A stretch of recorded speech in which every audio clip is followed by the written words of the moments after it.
Parasitisme adalah hubungan antara dua makhluk hidup di mana satu pihaknya diuntungkan sedangkan pihak lainnya dirugikan. Yang diuntungkan disebut parasit dan yang dirugikan Kasus benalu di pohon sawit. Benalu sama dengan parasit. Benalu menempel pada batang atau cabang sawit dan mengambil air serta zat hara dari pohon induknya melalui haustorium atau organ penyerap. Pohon sawit sama dengan inang. Sawit dirugikan karena sebagian nutrisi, air, dan energi yang seharusnya untuk pertumbuhan justru disebut benalu. Mengapa benalu merugikan pohon sawit? Menghambat pertumbuhan sawit karena nutrisi terserap benalu mengurangi produksi tandan buah segar atau TBS, menyebabkan cabang atau bagian tanaman cepat layu. Jika dibiarkan, benalu bisa menutupi tanjuk dan menyebabkan pohon menjadi kurang sehat. Kesimpulan singkatnya yaitu, benalu pada pohon sawit merupakan contoh hubungan parasitisme, karena benalu mengambil nutrisi dari sawit dan menyebabkan pertumbuhan serta produksi sawit menurun.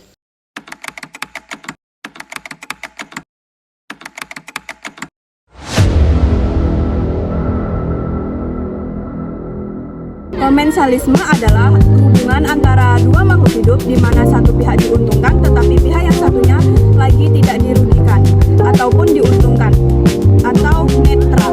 Yang diuntungkan sama dengan komensal, yang satu lagi tidak terpengaruh. Pada kasus anggrek yang menempel di pohon, anggrek sama dengan pihak yang diuntungkan. Anggrek menempel pada batang pohon untuk mendapatkan tempat hidup yang lebih tinggi dan terkena cahaya matahari yang cukup. Pohon sama dengan pihak yang tidak dirugikan dan tidak diuntungkan. Pohon hanya menjadi tempat menempel. Akar anggrek tidak mengambil nutrisi dari pohon. Mengapa anggrek tidak merugikan pohon? Akar anggrek hanya berfungsi sebagai alat menempel, bukan penyerap nutrisi dari inang. Anggrek mendapatkan air dan nutrisi dari udara dan debu di sekitarnya atau epifit. Pohon tidak kehilangan nutrisi, hanya menjadi tempat tumbuh. Kesimpulan singkatnya yaitu, anggrek yang menempel di batang pohon merupakan contoh hubungan komensalisme, karena anggrek mendapatkan tempat hidup sementara pohon tidak dirugikan.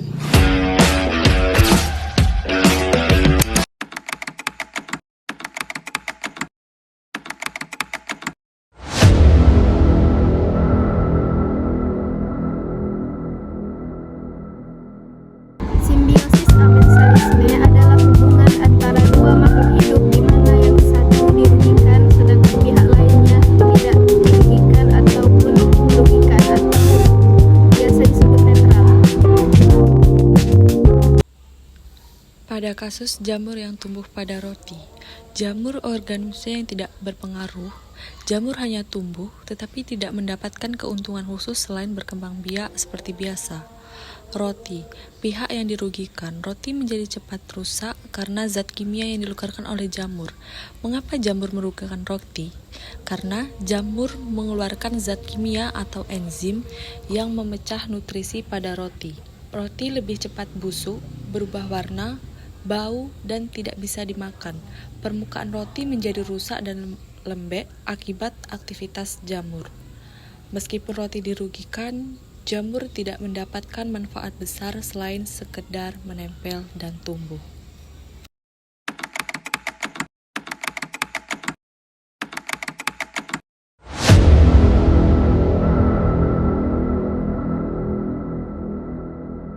Simbiosis netralisme adalah hubungan antara dua makhluk hidup yang sama-sama tidak saling mempengaruhi. Tidak ada yang untung dan tidak ada yang rugi.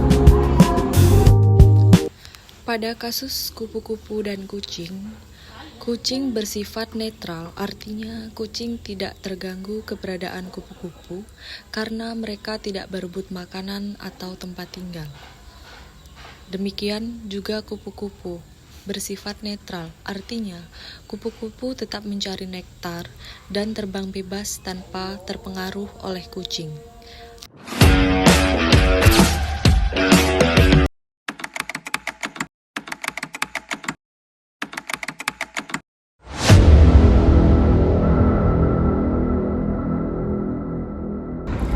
Simbiosis kompetisi. Simbiosis kompetisi adalah hubungan antara dua makhluk hidup yang berebut atau bersaing untuk mendapatkan sumber daya yang sama seperti makanan, tempat tinggal, air, sinar matahari.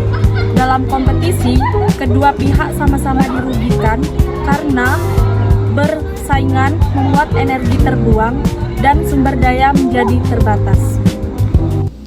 Simbiosis kompetisi pada kucing yang bertengkar karena adanya persaingan untuk memperoleh kebutuhan hidup yang sama, seperti makanan, wilayah, atau pasangan. Dalam hubungan ini, keduanya sama-sama berusaha mempertahankan kepentingan masing-masing, sehingga memicu konflik berupa pertengkaran. Akibatnya, dari persaingan tersebut, tidak ada pihak yang benar-benar diuntungkan karena kedua kucing dapat mengalami kelelahan, luka, stres, bahkan kehilangan energi yang seharusnya bisa digunakan untuk bertahan hidup atau berkembang biak. Dalam ekosistem, setiap makhluk hidup saling terhubung dan saling memengaruhi. Salah satu hubungan paling menarik adalah simbiosis mutualisme, yaitu hubungan antara dua makhluk hidup yang sama-sama mendapatkan keuntungan. Simbiosis mutualisme adalah interaksi antara dua makhluk hidup yang memberikan keuntungan bagi kedua pihak. Tidak ada yang dirugikan. Hubungan ini sangat penting untuk menjaga keseimbangan ekosistem. Simbiosis mutualisme antara kupu-kupu dan bunga pucuk merah terjadi karena keduanya saling menguntungkan. Kupu-kupu mendapatkan nektar sebagai makanan, bunga pucuk merah terbantu penyerbukannya karena serbuk sari terbawa pada tubuh kupu-kupu dan dipindahkan ke bunga lain. Jadi, kupu-kupu dapat energi, bunga dapat penyerbukan.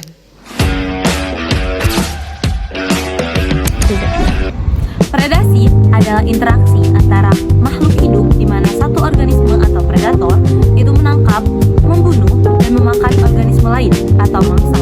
Berbeda dengan hubungan lain seperti simbiosis, predasi selalu menguntungkan predator tetapi merugikan mangsa. Dalam ekosistem, predasi sangat penting karena yang pertama, itu mengontrol populasi mangsa agar tidak berlebihan. Yang kedua, itu menjaga keseimbangan rantai makanan. Yang ketiga, itu membantu seleksi alam karena predator biasanya menangkap mangsa yang lemah atau sakit. Elang biasanya terbang tinggi sambil mengamati pergerakan tikus di bawahnya. Ketika melihat tikus, elang menukik dengan cepat dan tepat.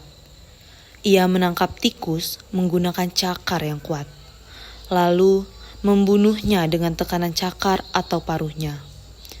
Setelah itu, elang memakan tikus di tempat atau membawanya ke sarang. Proses ini disebut predasi karena elang sebagai predator mendapatkan makanan, sementara tikus sebagai mangsa dirugikan. One is the loneliest number that you'll